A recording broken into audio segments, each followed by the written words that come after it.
Le Seigneur soit avec vous. Et avec votre esprit. Lecture de l'Évangile de Jésus-Christ selon saint Luc. Gloire à toi. En ce temps-là, Jésus entra dans un village. Une femme nommée Marthe le reçut. Elle avait une sœur appelée Marie qui, s'étant assise aux pieds du Seigneur, écoutait sa parole. Quant à Marthe, elle était accaparée par les multiples occupations du service. Elle intervint et dit « Seigneur, cela ne te fait rien que ma sœur m'ait laissé faire seule le service ? Dis-lui donc de m'aider. » Le Seigneur lui répondit « Marthe, Marthe, tu te donnes du souci et tu t'agites pour bien des choses. Une seule est nécessaire. Marie a choisi la meilleure part et elle ne lui sera pas enlevée. » Acclamons la parole de Dieu. Louange à toi, Seigneur Jésus. Le Seigneur nous remet les pieds dans les sandales. Voilà, on s'agite trop, ça c'est sûr. Mes amis, on s'agite trop et je prends cette parole pour moi. D'abord, en ce mois d'août où il y a tant de choses qu'il faut faire, changer, se préparer au changement qui vient.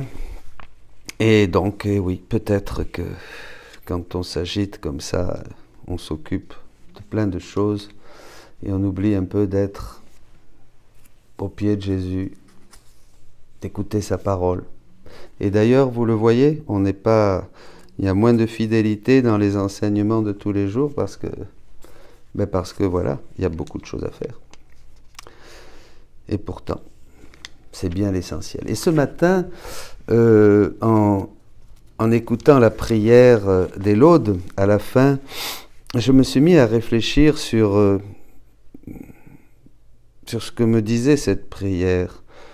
Seigneur Dieu, ton Fils rappela à la vie Lazare qui gisait dans le tombeau, et il accepta l'hospitalité de Marthe qui lui offrait sa maison. Nous t'en prions, accorde-nous d'être fidèles à te servir, à servir le Christ en nos frères, et avec Marie de méditer sa parole qui est nourriture. Je crois que ce qu'a fait Jésus à Béthanie quand il a visité ses amis, Lazare, Marthe et sa sœur Marie, c'est ce qu'il veut faire dans nos cœurs. Il veut nous visiter.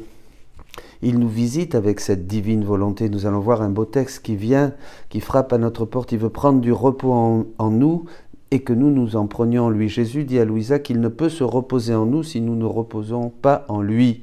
Vous voyez, donc c'est un repos qui est quiétude, qui est paix, qui est contemplation, qui est accueil de sa parole.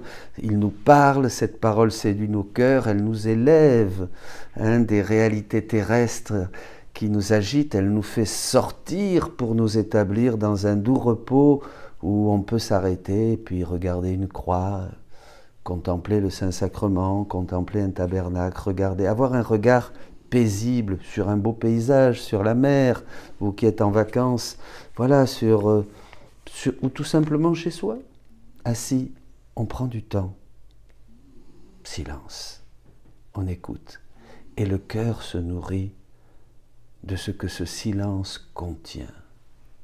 Ça, c'est important. Et je crois que c'est ce que nous demande Jésus. Il veut s'inviter chez nous et que nous laissions un petit peu, Marthe s'agiter et que nous nous fixions sur sa parole, que nous puissions l'écouter, cette divine volonté qui nous parle dans la Bible, qui nous parle dans les évangiles, qui nous parle dans le livre du ciel et qui nous dit tellement de choses fascinantes. Nous devrions être comme Marie au pied de Jésus et l'écouter, la bouche ouverte pour nous laisser nourrir de cette divine volonté, qui est la vraie nourriture. Ma nourriture, c'est de faire la volonté de celui qui m'a envoyé, dit Jésus. Cette nourriture que des vérités divines, des connaissances du ciel, la vie éternelle hein, qui se fait connaître, qui se révèle à nous à travers Jésus. Voilà, il faut aller par là pour alimenter cette vie divine, pour grandir, pour que grandisse en nous la divine volonté. Il faut avoir cette hospitalité et accueillir Jésus et ne pas trop nous laisser accaparer par les choses de ce monde, par ce qui se passe, par les nouvelles, la politique, et maintenant c'est ceci, et maintenant c'est cela. Je ne vais pas toucher les thèmes. On en a une belle litanie de choses qui se passent dans ce monde. Et de toute manière, tout ça, Dieu le sait, et Dieu contrôle tout. Même ce qu'on appelle la volonté permissive, c'est-à-dire cet espace où nous voyons rien d'autre que des guerres, que des menaces, que des pressions, que des peurs, que des catastrophes, que des problèmes et tout ça, ça fait partie de cette permissivité de Dieu. Quand l'homme n'est plus dans la lumière de la divine volonté, il rentre dans cet espace, et bon, les choses se passent, mais Dieu va s'en servir. Donc, ceux qui sont en Dieu, comme disait la Vierge Marie à Medjugorje un jour, ne vous inquiétez pas. Ceux qui ne sont pas en Dieu, ben c'est sûr, ils ont raison de s'inquiéter parce qu'ils vont angoisser, comme ils ne voient rien, ils ne comprennent rien. C'est la panique. C'est la panique. Dans le livre du ciel, au tome 11, 8 février 1915, magnifique. Ce n'est pas le temps de penser à cela, dit Jésus, parce que Louisa aussi, comme nous, hein, s'inquiétait de plein de choses. Ce sont là des soucis d'enfants, d'âmes faibles, qui se préoccupent d'elles-mêmes plus que de moi. Vous voyez, c'est pas, on peut se préoccuper de nous, si vous voulez, mais pas plus que de Jésus, parce que si là, on ne met plus Jésus à la première place. Vous voyez, des âmes faibles qui se préoccupent plus d'elles-mêmes que de moi, qui pensent plus à ce qu'elles ressentent qu'à ce qu'elles doivent faire. Ces âmes ont un comportement tout humain. Tout humain, vous voyez? Elle s'agite comme Marthe qui dit « Eh, qu'est-ce qui se passe Jésus, elle ne fait pas la cuisine avec moi, elle ne lave pas les pains. » C'est humain ça. Marthe faisait bien plus au pied de Jésus. Vous savez, rien ne vaut plus qu'une âme qui vit dans la divine volonté, qui se nourrit des vérités du ciel et qui invite la divine volonté dans ses actes et dans ses prières, dit Jésus. Si tu m'invites quand tu pries dans ta prière, si tu m'invites dans tes actes pour que je les fasse avec toi, il n'y a rien qu'on peut faire de plus. Même refaire toute une maison, construire une cathédrale, faire des grandes choses, des grandes découvertes, ça vaut moins qu'un acte divin. Rien n'a plus de valeur qu'un acte divin, bien sûr. C'est pour ça que les petits peuvent rentrer dans le royaume de Dieu. C'est ouvert à tous, pas seulement aux intelligents, aux savants, à ceux qui savent faire de grandes choses. Ces âmes ont un comportement tout humain. Je ne peux pas avoir confiance en elles, évidemment. Elles ont confiance en elles, ces âmes, donc Dieu ne peut pas avoir confiance en elles. Pour que Dieu ait confiance en nous, il faut qu'on fasse les choses de Dieu.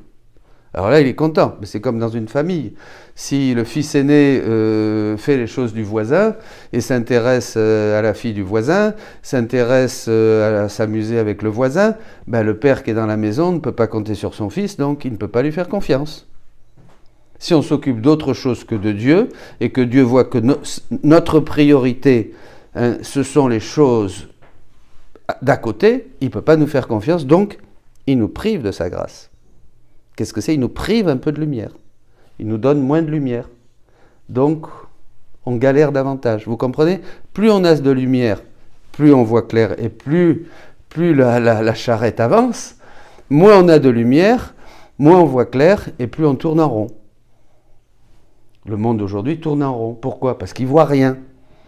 Comprenez? Jésus vient guérir l'aveugle-né, c'est-à-dire il vient nous redonner la lumière pour que nous voyions, pour que nous comprenions le pourquoi de notre vie, le sens de l'existence, c'est que là, allez, on y va. Quand on a la lumière, c'est formidable. Et Jésus a dit, je suis la lumière du monde. Donc, voyez, quand on s'occupe d'autre chose, Dieu retire sa grâce, ça c'est très important. Dieu retire sa grâce, on voit moins, et on a plus le nez fixé sur notre nombril, on peut le dire. On peut le dire. Hein? Bon, de toi, je n'attends pas cela, dit Jésus. J'attends de toi l'héroïsme des âmes, l'héroïsme. C'est quand même pas facile. Hein. Des âmes qui, s'oubliant elles-mêmes, ne s'occupent que de moi. Jésus est très jaloux. Ne s'occupe que de moi. Et qui, unis à moi, se soucient du salut de mes enfants. Que le démon essaie de me ravir. Ça, c'est très clair. C'est la seule chose que Jésus, les deux choses que Jésus avait dans son cœur sur terre et qu'il a encore, c'est la gloire du Père et le salut des âmes. Le reste, rien du tout. Glorifier le Père dans tout ce qu'il dit, dans tout ce qu'il fait, dans ses prières. Glorifier le Père dans la divine volonté et le salut des enfants qui se perdent, que le démon essaie de me ravir. Je veux que tu t'adaptes au temps si pénible que nous traversons. Et ça, c'est pour nous. C'est pas vrai. Vous ne trouvez pas que c'est pénible, les temps que nous traversons aujourd'hui? Alors si vous êtes tous là, vous faites tous ça, hein, comme ici, vous, mais oui, c'est des temps pénibles, mais alors pénibles, je crois pas plus pénibles, beaucoup plus pénibles que les temps auparavant, même si au Moyen-Âge, même si avant Jésus, chez les Romains ou les Grecs, c'était pénible aussi, mais aujourd'hui c'est un pénible qui est justement globalisant, qui est mondial, qui est en une minute atteint l'extrémité de l'autre de la terre, puisque nous sommes au courant de tout ce qui se passe, et il ne se passe que 90% de vilaines choses. Parce que le bien ne fait pas de bruit, mais le mal, par contre, il suffit d'allumer la télé et de regarder sur Internet. Donc on est tout le temps au courant des vilaines choses qui se passent dans le monde, un monde très pénible qui nous oppresse, et nous souffrons. Mais c'est un signe des temps, toujours pareil. Hein, la volonté permissive pour les âmes qui sont dans la divine volonté, vous qui écoutez, vous qui voulez vivre, entrer dans ce royaume et qui sont au pied de Jésus pour boire ses paroles et pour comprendre tout ce qui se passe, comprendre les épreuves, comprendre les châtiments, comprendre les épidémies, hein, que Jésus en parlait, comprendre tout ça, vous êtes à l'attente de ce royaume qui vient, de cette Pentecôte qui se déverse sur le monde. Vous savez qu'au milieu des ténèbres, comme dans la nuit de Bethléem, la lumière de Dieu va inonder le monde.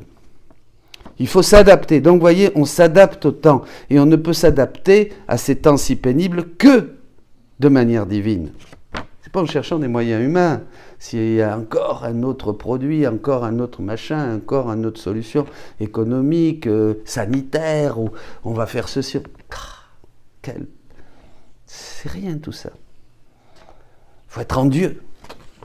Il faut s'adapter à ces temps si pénibles, de manière divine, avec ce que Dieu nous donne. Je ne peux pas m'adapter, moi, avec des choses de ma raison, avec des solutions que je vais trouver, ni qu'on va trouver si on n'a pas Dieu. Si on n'a pas Dieu, il n'y a pas de solution. Il n'y a pas de solution s'il n'y a pas Dieu. Il n'y a rien. Il n'y a aucune sortie pour le monde. Si le monde ne veut pas accueillir la lumière du ciel, il n'y a rien. Que ça soit clair. S'adapter. Je veux que tu t'adaptes au temps si pénible que nous traversons et que tu pleures et pries avec moi. Ça, j'aime bien. Vous voyez, prier avec Jésus, pleurer avec Jésus, faire réparation avec Jésus. Donc, faire les œuvres du Christ, comme le disait Jésus dans l'Évangile. Que tu pries, que tu pleures avec moi face à l'aveuglement des créatures. Je vous le disais, les créatures sont dans la volonté permissive, puisqu'elles n'ont pas voulu la lumière de la volonté désirée de Dieu, la lumière de la volonté ordonnée de Dieu, c'est-à-dire les commandements de l'Église. Donc, il n'y a plus de lumière. Voilà. L'aveuglement des créatures. Elles ne voient rien. Et les pauvres, elles souffrent, voilà. Conclusion, comment faire tout ça? Jésus le dit à la fin. Ta vie doit disparaître en laissant la mienne te pénétrer totalement. Quel plus grand bonheur, mes amis, de laisser la vie de Dieu nous pénétrer totalement dans l'intelligence, dans notre cœur profond, dans nos sentiments, dans nos affections, de laisser régner ce doux Jésus, mais c'est du miel, c'est le lait, le miel qui jaillissent de cette terre promise que nous devenons quand nous accueillons Jésus dans notre cœur, le royaume de Dieu dans notre cœur. Dites oui à Dieu et soyez au pied de Jésus. Ne vous inquiétez pas. Qui met Dieu à la première place, rien ne lui manquera. Cherchez le royaume de Dieu et tout le reste vous sera donné par surcroît. Bonne journée, bonnes vacances.